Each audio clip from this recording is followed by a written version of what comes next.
네, 주님의 임재하심이 심령에 충만하시기 바라겠습니다. 오늘 말씀은 마가복음 15장 30절에서 31절 말씀입니다.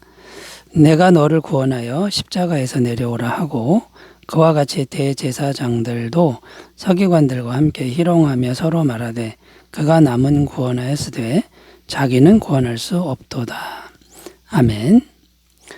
네, 오늘 말씀의 내용은 사람들과 종교 지도자들이 십자가에 못 박히신 예수님을 조롱하는 내용입니다. 30절에 보면 내가 너를 구원하여 십자가에서 내려오라. 자, 이렇게 조롱하며 말을 했습니다. 자, 이 말의 의미는 뭐냐면 내가 구원자라면 너 스스로 십자가에서 내려와 봐라. 자, 이런 의미인데요. 마태복음에서는 이렇게 묘사하고 있습니다. 마태복음 27장 40절입니다. 이르되 성전을 헐고 사흘에 짓는 자여 내가 만일 하나님의 아들이여든 자기를 구원하고 십자가에서 내려오라 하며. 자, 여기 보면 내가 만일 하나님의 아들이거든 이렇게 표현하고 있는데 이 문장은 우리에게 좀 더 익숙한 문장입니다. 어디서 많이 듣던 문장인데 마귀가 늘 쓰던 말이다라는 겁니다. 언제 이 마귀가 이 말을 썼냐면 예수님께서 공생애를 시작하기 전에 40일 금식 기도를 광야에서 하실 때 쓰던 말이었습니다. 마태복음 4장 3절입니다.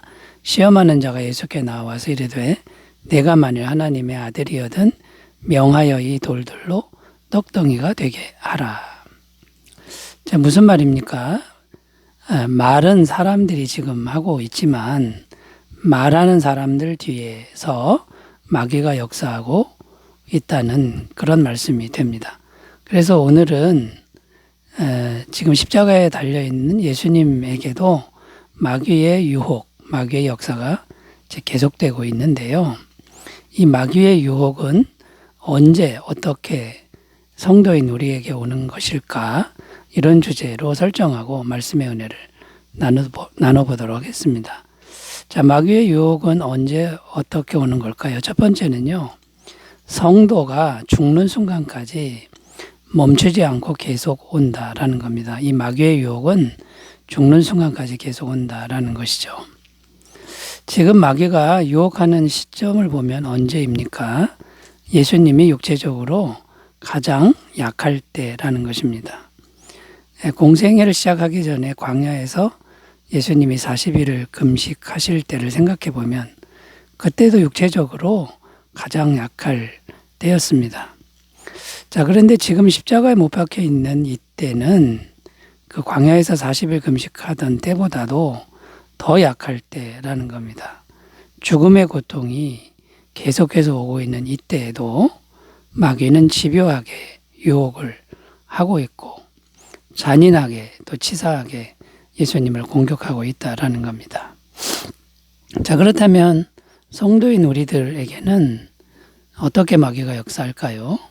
이 마귀는 봐주는 게 없다라는 거죠. 예수님에게도 잔인하고 치사하게 역사를 하는데 성도인 우리들에게도 똑같이 역사를 한다라는 겁니다. 베드로전서 5장 8절 말씀입니다. 근신하라 깨어라 너희 대적 마귀가 오는 사자같이 돌아다니며 삼킬 자를 찾나니. 자, 이렇게 집요하고 끈질긴 게 마귀의 유혹인데요.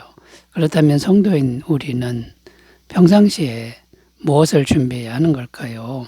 평상시에 늘 기도하는 습관을 길러 놓아야 한다라는 겁니다. 평상시에 늘 기도하는 습관을 길러 놓으면 위기의 순간이 닥쳐와도 기도하게 되는 거고 성령님의 도우심을 받게 된다라는 것이죠.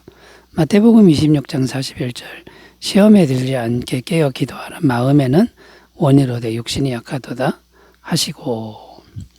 자, 예수님은 평생 기도하는 습관을 들이셨던 분이죠. 겟세마네 동산에서 십자가를 앞에 두고도 기도를 간절하게 하셨다라는 겁니다. 기도한 예수님은 십자가의 길을 끝까지 인내하며 가셨지만 기도하지 않은 제자들은 실패하고 다 도망갔다라는 것이죠. 그 이유가 뭐냐면 제자들은 평상시에 기도 훈련이 되어 있지 않았기 때문이라는 겁니다. 자, 그러니까 기도가 중요한데 기도하면 실제적으로 어떤 일이 일어나는 겁니까? 기도하면 성령님이 계속해서 우리에게 임하신다라는 거고, 성령님이 임하시면 마귀의 역사를 물리칠 수 있다라는 겁니다. 마태복음 12장 28절 그러나 내가 하나님의 성령을 힘입어 귀신을 쫓아내는 것이면 하나님의 나라가 이미 너희에게 임하였느니라. 그러니까 성령께서 임하셔야만 귀신의 역사는 물러간다. 이것을 말씀하고 있다라는 것을 꼭 기억하셨으면 좋겠습니다. 그러므로 우리가 평소에 해야 할 일은 명확해졌는데 모든 순간에 기도하는 습관을 길러놓는 겁니다. 그러면 죽는 순간에도 우리는 습관처럼 기도하게 될 줄로 믿습니다. 누가복음 23장 46절 예수께서 큰 소리로 불러 이르시되 아버지 내 영혼을 아버지 손에 부탁하나이다 하고 이 말씀을 하신 후 숨지시니라. 예수님은 숨을 거두는 그 순간에도 기도하시는 이런 모습을 보여주고 있다라는 거죠. 여러분 평상시에 기도 훈련 잘 하셔서 마귀를 잘 물리치시길 바라겠습니다. 자, 두 번째로 가보겠습니다. 마귀의 유혹은 언제 어떻게 오는 걸까요? 두 번째는요. 마귀의 유혹은 죄사함이 없는 구원의 방향으로 유혹한다라는 겁니다. 죄사함이 없는 구원의 방향으로 유혹한다라는 거죠. 30절 말씀 읽어보면요. 내가 너를 구원하여 십자가에서 내려오라 하고. 자, 이 말씀에서 가장 중요한 부분을 또 찾아본다 그러면 십자가에서 내려오라라는 부분입니다. 자, 십자가에서 지금 내려와라. 이 부분이 마귀가 강력하게 바라는 부분이다라는 거죠. 왜 그러냐면 예수님이 십자가에서 내려오기만 하면 죄 사함이 안 됩니다. 죄를 해결하는 길은 없어지기 때문에 자동적으로 마귀가 이기게 되는 거죠. 자, 그러니까 이제 마귀는 죄 사함은 놔두고 그냥 구원시켜 주겠다. 이런 쪽으로 유혹을 한다라는 겁니다. 이 죄가 사해지면 마귀는 무용지물이 되기 때문에 이렇게 역사한다는 것인데요. 고린도전서 15장 55절 56절 사망아 너의 승리가 어디 있느냐 사망아 내가 쏘는 것이 어디 있느냐 사망에 쏘는 것은 죄요 죄의 권능은 율법이라.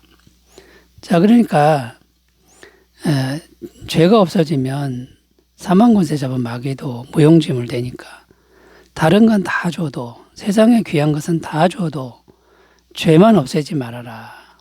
이렇게 유혹할 수밖에 없다라는 거고요. 그래서 십자가에서 내려오라. 이렇게 유혹한다라는 겁니다. 40일 금식기도 광야에서 예수님이 하실 때도 똑같은 제안을 마귀가 했습니다.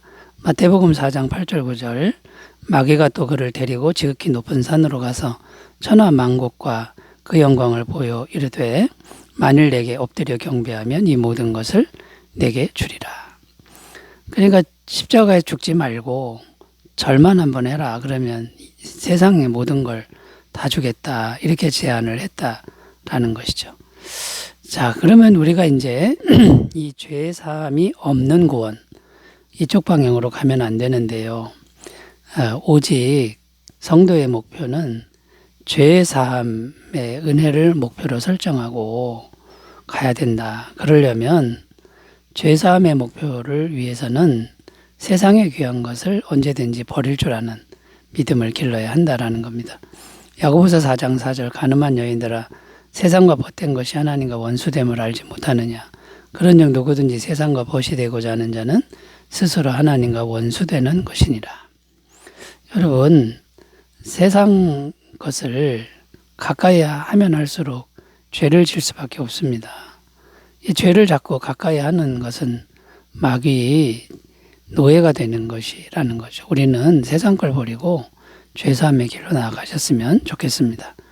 자, 세 번째로 가보겠습니다. 마귀의 유혹은 언제 어떻게 오는 걸까요? 세 번째는 인간의 이기심을 자극하는 모습으로 온다라는 겁니다. 31절 읽어보면요. 그와 같이 대제사장들도 서기관들과 함께 희롱하며 서로 말하되 그가 남은 구원하였으되 자기는 구원할 수 없도다. 여기 보면 저가 남은 구원하였으되 자기는 구원할 수 없도다. 종교 지도자들이 이렇게 예수님을 조롱하는 말인데 지금 무엇을 자극하는 겁니까? 너는 남만 구원하느냐? 너 자신도 구원해야 되지 않느냐? 너 자신을 구원할 충분한 능력도 있는데 왜 너 자신은 구원하지 않느냐? 네 거부터 챙겨라. 이렇게 유혹하는 겁니다. 그러니까 이기심을 자극하는 유혹이라는 건데 이 사람들이 말을 하고 있지만 마귀의 영이 뒤에서 역사하는 것이다라는 겁니다. 마귀의 이런 이기심을 자극하는 유혹은 강력한 유혹이 아닐 수가 없습니다. 왜냐하면 사람이라면 누구든지 자기를 위하는 마음, 이기심을 충족시키려는 마음이 가득 있기 때문이다라는 것이죠. 자, 그런데 만약 예수님이 자기를 구원하기 위해서 십자가에서 내려오면 어떻게 됩니까? 죄 사함이 안 되고 이 세상의 구원은 불가능하게 된다라는 겁니다. 자, 그래서 어떤 결론을 내릴 수 있냐면 예수님은 자신을 위한 마음을 다 내려놓으셨다라는 거고요. 이런 이기심을 다 내려놓았기 때문에 세상에 구원을 줄 수 있으셨다라는 것입니다. 자, 그러면 오늘날 성도인 우리들의 선택해야 될 부분은 명확해졌습니다. 자기만 위하는 이기심을 버리고 공동체 전체의 유익을 구할 줄 알아야 된다라는 것이죠. 고린도전서 10장 33절 나와 같이 모든 일에 사람을 기쁘시게 하여 자신의 유익을 구하지 아니하고 많은 사람의 유익을 구하여 그들로 구원을 받게 하라. 자, 여러분, 공동체 내에 문제를 일으키는 사람들 특징이 뭐냐면 자기 걸 챙긴다라는 거고 이기심을 버릴 줄 모르는 사람들이 자꾸만 공동체 전체를 깨뜨리고 관계를 깨뜨린다라는 겁니다. 자, 그러므로 여러분 예수님의 십자가 앞에 자신의 이기심을 잘 내려놓음으로 마귀의 유혹을 잘 물리치시길 바라겠습니다. 기도합니다. 하나님 아버지, 우리에게 지혜를 주셔서 마귀의 유혹을 잘 물리치게 하옵소서. 예수님의 이름으로 기도드립니다. 아멘. 주님의 임재 충만하시기 바라겠습니다. 감사합니다.